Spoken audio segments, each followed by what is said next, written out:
हाँ हो गया, चलो ठीक है। हेलो, आवाज़ आ रही? ठीक। यश की टॉक्सिक आ चुकी है। जब से टीजर आया था तब से यही फिल्म हर जगह थी, जुबान से लेकर इंटरनेट तक। फिल्म रिलीज हो चुकी है, फर्स्ट डे फर्स्ट शो देख कर आ चुका हूँ, जिससे आपको पता चल सके कि हाँ भाई फिल्म देखने लायक है या नहीं। तो एक लाइन में बता दूँ कि सब्जेक्टिव है कि ये फिल्म आप देखें या नहीं। जैसे मारकाट के साथ प्योर मसाला फिल्म देखने के शौकीन हैं और उसमें वर्ल्ड क्लास सिनेमेटोग्राफी चाहते हैं तो ये फिल्म अच्छी भी लग सकती है। स्टोरी की बात करते हैं। फिल्म की स्टोरी एक गैंगस्टर राया की है जो सिर्फ गोलियां मारता है। उसका एक बचपन है वैसा ही जैसा केजीएफ में था। उसका चाइल्डहुड ट्रॉमा उसे क्राइम की दुनिया का किंग बना देता है। उसकी एक बहन है गंगा नाम, वो भी उसके साथ उस क्राइम की दुनिया में है और वो अपने भाई को पूरे गोवा का किंग बनाना चाहती है। हाँ सही सुना, गोवा। अगर आप इसे साउथ की फिल्म मानना चाहते हैं तो नहीं, ऐसा नहीं है। ये तमिलनाडु या केरला, आंध्रा तक सीमित नहीं है। असल में ये फिल्म पूरी तरह से ग्लोबल है। ग्लोबल क्यों, वो आगे बताऊंगा। अब इस राजा बनने की चाह में वो इतना आगे निकल जाता है कि रास्ते में आए हर इंसान को मारता जाता है और इसी चक्कर में कुछ ऐसा कर बैठता है कि जो टॉक्सिसिटी आपको पर्दे में दिख रही होती है वो अब फील होने लगती है। एज अ व्यूअर मैं सच में फील कर रहा था। फिर आगे कहानी सीधी सीधी नहीं है, बहुत घुमा घुमा कर दिखाई गई क्योंकि इससे थ्रिल आता है। कुछ आगे होने वाला है इस बात की क्यूरियोसिटी भी आती है और इसी एक्साइटमेंट को ख़त्म नहीं करना चाहता, इसलिए मैं स्टोरी अब नहीं बताऊंगा। एक्टिंग की बात करें तो ये एक वन मैन शो है। शुरू से लेकर आखिर तक यश दिखते हैं। स्वैग का पूरा जिम्मा उनके कंधों पर है और उन्होंने उसे ऐसे उठाया जैसे ये उनकी आदत में ही है। चलना, बात करना, देखना, सब कुछ। मैंने यश की बहुत सी फिल्में देखी हैं। केजीएफ से उन्हें दुनिया भर में लोग जानने लगे। लेकिन मैं क्यों बोल रहा हूँ कि यश की बहुत सी फिल्में, केजीएफ में उनकी एक्टिंग का जो सिर्फ एक डायमेंशन था वो दिखा था दुनिया भर को। यहाँ वो डायमेंशन भी दिखा, इसके अलावा और भी बहुत सारी चीज़ें दिखी जैसे गुस्सा, स्टाइल, स्वैग। इसके अलावा वो दो रोल्स में दिखे हैं और एक्टिंग की वैरायटी दिखी है। पागलपन, प्यार, गिल्ट में खोई आंखें और फेस पर वैसे ही एक्सप्रेशन। ये सब देखने के बाद मुझे लगता है कि ये उनकी बेस्ट परफॉर्मेंस है। उनके अलावा फिल्म में हुमा कुरैशी, नयनतारा, तारा सुतारिया, कियारा आडवाणी और रुक्मिणी हैं। इनमें हुमा, नयनतारा और तारा सुतारिया का जो रोल है वो एक जैसा ही था क्योंकि फिल्म में वो क्रिमिनल बैकग्राउंड से थी।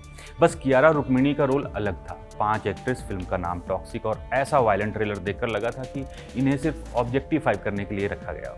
ऑब्जेक्टिफाई, हाँ, लेकिन ऐसा पूरी तरह से है नहीं। इनके पास इनके हिस्से का बढ़िया काम भी है। कियारा के पास इमोशनल सीन्स हैं और वो फिल्में शुरू होने से लेकर आखिर तक उनका रोल बहुत अहम है और उन्होंने उस अहमियत को समझा है जो उनकी एक्टिंग में दिखता भी है। गीतू मोहनदास ने इसके पहले एक भी ऐसी फिल्म नहीं बनाई। वो आर्ट टाइप की, थोड़ी ऑफबीट टाइप की फिल्म बनाती थी। उन्होंने पहली बार ऐसा कुछ किया है और जो कुछ भी किया है उसमें अच्छे पोस्ट प्रोडक्शन की मदद से वर्ल्ड लेवल का सिनेमा एक्सपीरियंस दे दिया है। फिल्म के action choreography, stunts, cool cinematography देखकर लगता ही नहीं है कि सिर्फ इंडियन दर्शकों के लिए।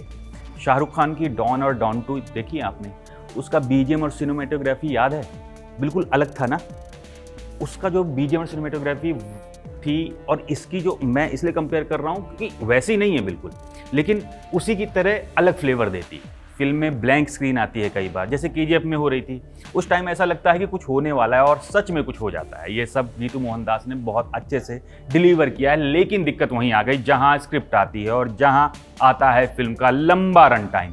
वो खुद से भी इसकी लंबाई छोटी कर सकती थी क्योंकि फिल्म तो उन्हीं की थी, लेकिन वही होता है, फिल्म मुंह में पढ़कर उन्होंने फिल्म को उबाऊ कर दिया। अब पॉजिटिव और नेगेटिव की बात करें तो फिल्म में नेगेटिव ही ज़्यादा है। इतना हाइप बनने के बाद फिल्म सिर्फ वन टाइम वॉच रह जाए। स्क्रीन प्ले में प्रॉब्लम है, स्टोरी पुरानी है, बस उसे पेश करने का तरीका अलग है। अलग भी नहीं है, वही है जो केजीएफ में था। मतलब अगर ये कहानी सीधे सीधे दिखाई जाती तो ऐसी होती। एक हीरो है जो क्राइम की दुनिया का बादशाह बनना चाहता है, इस वजह से वो अपने सारे दुश्मनों को उनका सफाया करता है। इस बीच उससे कई अपने और पराये बिछड़ जाते हैं और कुछ अननोन लोग दुश्मन बन जाते हैं। फिर वो आखिर में सबको मार पीट कर किंग बन जाता है। लेकिन इसी कहानी को टुकड़ों में स्टाइल के साथ दिखाया गया, इसलिए सब कुछ बहुत एवरेज होने के बावजूद ठीक ठाक लग जाता है। लेकिन जब हॉल से बाहर आओ तो लगता है कि क्या ही देखने गए थे। फिल्म में कुछ देखने लायक है तो वो हैं इसके ब्रूटल एक्शन। उन्हें देखते समय किल और मार्को की याद आती है। एनिमल से कहीं ज़्यादा है सब कुछ, लेकिन एनिमल का क्राफ्ट अच्छा था। इसका ठीक है, एवरेज है, लेकिन पुराना सा लगता है। वही केजीएफ वाला एक्शन के साथ इशू ये है कि जो ब्रूटल एक्शन फिल्में देखना पसंद करते हैं उन्हें ही अच्छा लगेगा।